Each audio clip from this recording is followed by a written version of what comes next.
Querido Héctor, ¿cómo estás? ¿Cómo te fue de bloqueo o no había salido? No me fue a mí, pero alguna de la gente que venía a trabajar aquí a la casa no pudo llegar, Joaquín. Ahora, qué buena entrevista nos has dado al auditorio con la explicación de este, en efecto, gran vocero del transporte privado. Y esto en combinación con lo que la autoridad del gobierno de la ciudad dice que ha hecho y en efecto ha hecho, pues así en unos cuantos minutos obtuvimos un retrato, pues yo diría que a la vez medio angustioso por lo complejo y lo difícil que es de resolver y fascinante de las condiciones en que está, pues cómo llamarle, la economía de de la vida concreta del transporte de la ciudad, de una de las cuestiones absolutamente centrales de la ciudad, ¿no? Y entonces lo que vemos es una cosa compleja porque parece el resultado de una larga serie de decisiones que corresponden a este gobierno, pero que vienen de antes, en donde hay como muchas varas para medir, ¿no? Y por tanto muchas tarifas y por tanto muchos subsidios de distinto tipo. Y desde luego no hay un piso parejo, hay pues hay tarifas que son subsidiadas de una manera muy alta, como nos acaba de recordar este amigo Nicolás, y otras que están siendo tratadas como un asunto político que hay que ir pateando para adelante, como es el caso de estos transportistas privados, pues que es impresionante, trasladan el 48%, si oí bien la cifra Sí, de, así es. de toda la gente de la Ciudad de México. Con la contradicción adicional de que la Ciudad de México pues es una entidad jurídica unitaria, pero está en realidad, es parte de la enorme zona metropolitana que incluye al Estado de México. Y en esa enorme zona metropolitana las tarifas son mucho más elevadas del transporte público privado, del transporte masivo privado o colectivo privado. De manera que la presión es muy fuerte. Entonces, lo que uno encuentra con esto es que eh, es un problema muy difícil de administrar, muy complejo de administrar, pero fundamentalmente está como lleno de opacidades y lleno de traslapes, porque la vara para medir las cosas no es pareja. Y eso tiende a suceder mucho, Joaquín, cuando hay, digamos, una intervención de la autoridad en los precios reales de las cosas. Eh, Siempre que hay este intento de control del mercado y de represión de los precios, pues se generan situaciones pues, muy injustas de un lado y sobre todo muy poco eficientes del otro lado. Entonces, a mí me parece que este problema que estamos viendo los transportistas privados, no solo no es ajeno, sino que está profundamente enraizado en una nueva situación que estamos viviendo en la economía mexicana, por cierto, en todo el mundo en general, que es la inflación. La inflación de pronto hace que viejos asuntos de precios reprimidos que estaban ahí contenidos de distintas maneras afloren porque es imposible para quienes cobran esos precios sostener su actividad siguiendo con esos precios. Me parece que es muy claramente el caso de esta coyuntura en la cual a los transportistas privados les resulta mucho más complicado, lo que ya era complicado desde antes, que es sostener esta tarifa.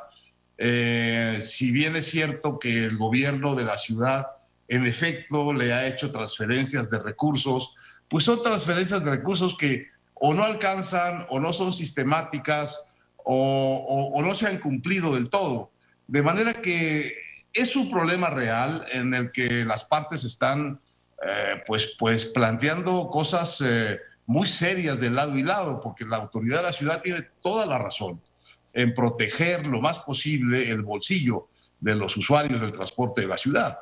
Pero los transportistas también tienen razón en pedir la tarifa que cuesta dar el servicio y que, muy importante, permite, Joaquín, mejorar el servicio o por lo menos darle mantenimiento al servicio, en el sentido de reponer las unidades, de tenerlas en buenas condiciones, pues de pagar salarios adecuados, etcétera, etcétera. Entonces, tenemos una inflación reprimida en el precio de los servicios privados, de empresas privadas del transporte colectivo de la ciudad.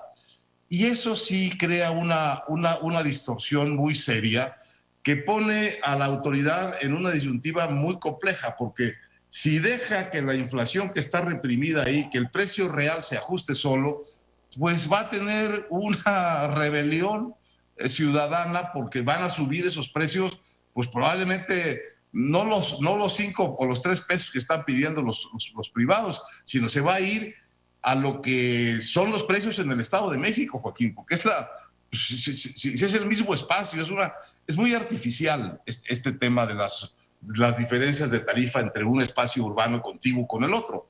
De manera que estamos viendo aquí un asunto muy complejo y muy anticipatorio, yo creo, de lo que va a pasar en otros mercados fundamentales. Y estoy pensando en la comida, con la inflación que se está dando y con la inflación reprimida que hay.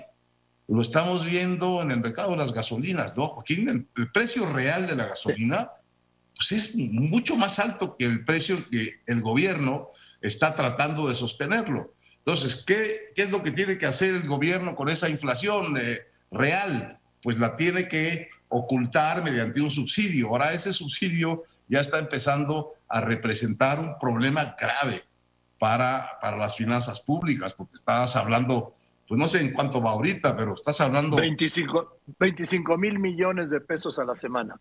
Bueno, entonces, hay este tema de que si los precios no expresan realmente el costo de las cosas, en un momento de inflación como el que está sufriendo el mundo y México, y como el que parece estar presentándose como una cosa que va a durar mucho tiempo, pues yo sí creo que este conflicto que estamos viendo hoy en la ciudad está anticipando otros, en donde la situación llega a tocar de tal manera la línea de supervivencia de los usuarios y de los compradores, igual que los vendedores, que se genera este tipo de protesta política, de protesta callejera, de protesta, pues yo diría de última instancia.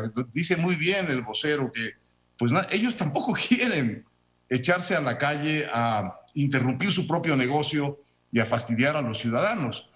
Pero de otra manera no se escucha lo que están diciendo. Y una de las cosas muy buenas que pasan con esto, a cambio de todas las otras malas, es que pues nos estamos enterando con claridad, como a través de la entrevista que acaba la vi completa, que le hiciste a este líder de los transportistas. Nicolás Vázquez Figueroa.